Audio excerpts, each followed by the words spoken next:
السلام عليكم ورحمة الله وبركاته. لكل شخص بيعاني من السعال الحاد، بيعاني من القحة الشديدة، بيعاني من التهاب اللوز، ويعاني من وجود بلغم في الحلق، خاصة للإخوان المدخنين الذين يعانون من وجود البلغم. وبعض الأخوة أو الأخوات يشعرون وكأن كرة عالقة هنا لا تستطيع الخروج، يعني لا يستطيعون إخراج هذه الكرة أو هذا البلغم. إليكم الحل والعلاج بإذن الله سبحانه وتعالى. وهذا العلاج هو علاج يعني كان يستخدموه الآباء والأجداد، وهو مجرب وقاطع بإذن الله سبحانه وتعالى. والعلاج هو كالتالي: هذا فجل معروف، الفجل، تمام.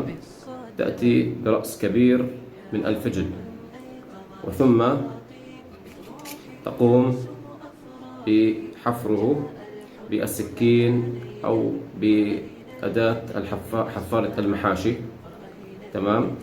تحفره من الجهتين بعد أن تشيل الزوائد، وتحفره من الجهتين، ولكن ليس حفرا كثيرا، يعني تبقي قليل من اللب داخل هذه حبة الفجل.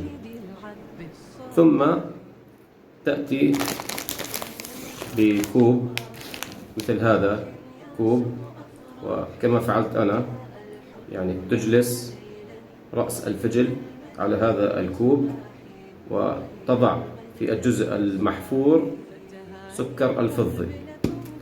هذا هو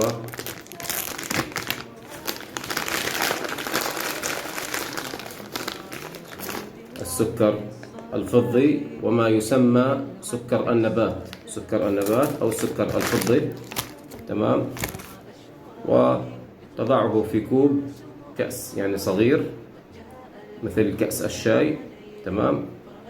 وتضع فيه السكر الفضي داخل هذه الفتحة، تمام.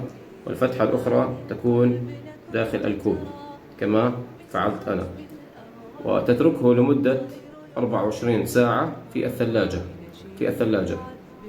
وبعدها سوف تجد أنه تفاعل مع بعضه وأصبح مادة سائلة في أسفل الكوب كما ترون، وطعمه طيب جدا.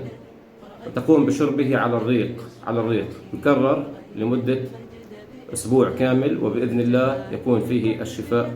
كان معكم محدثكم وأخوكم الدكتور الراقي محمود الأشقر، والسلام عليكم ورحمة الله.